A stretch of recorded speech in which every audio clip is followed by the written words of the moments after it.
ভারত কোনো প্রকার সতর্কবার্তা ছাড়াই রাতে ৩১ বছর পর গম্বুজ স্লুইস গেট ছেড়ে দিলেন, যা সর্বশেষ ১৯৯৩ সালে খুলে দেওয়া হয়েছিল। গেট খোলার ৭-৮ ঘন্টা আগে জানালে তো ফেনী, নোয়াখালী, কুমিল্লার অনেক মানুষ নিরাপদ স্থানে চলে যেতে পারতেন। আপনারা রাত ১২টা-১টার দিকে কোনো কিছু না জানিয়ে প্রবাদ খুলে দিলেন, যার ফলে কুমিল্লা, ফেনী, নোয়াখালীবাসী কোনো কিছু না জানার আগে ঘরবাড়ি তলিয়ে যায়। সৃষ্টি হয় এক অজানা আতঙ্ক। মধ্যরাতে হঠাৎ এমন পানির ভয়ঙ্কর স্রোতে বাঁচতে থাকে এক এলাকা মানুষ। শুরু হয় জীবন বাঁচানোর যুদ্ধ। রাত যত গভীর হচ্ছে, পানি তত বৃদ্ধি পাচ্ছে।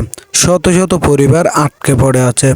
অনেকের ঘরে আবার বুক পরিমাণ পানি। ঘর ছেড়ে কোনো রকম জীবন নিয়ে পালাচ্ছে অসংখ্য মানুষ। আবার অনেক জায়গায় দেখা যায় আশ্রয় কেন্দ্রে জায়গা পাচ্ছে না হাজার হাজার মানুষ, যার ফলে মৃত্যুর সাথে লড়াই করতেছে অনেকজন। অনেকেই নৌকার মধ্যে মৃত ব্যক্তিকে নিয়ে গ্রামে গ্রামে ঘুরতেছে কবর দেওয়ার জন্য একটু মাটির সন্ধানে। এক প্রহর আনন্দে কাটলে এক ঋতু চলে যায় বিষণ্ণতায়। এইসব দেখে কি বলবো, বলার ভাষা হারিয়ে ফেলেছি। এই অবস্থায় সাধারণ মানুষের পাশে দাঁড়িয়েছেন বাংলাদেশ সেনাবাহিনী।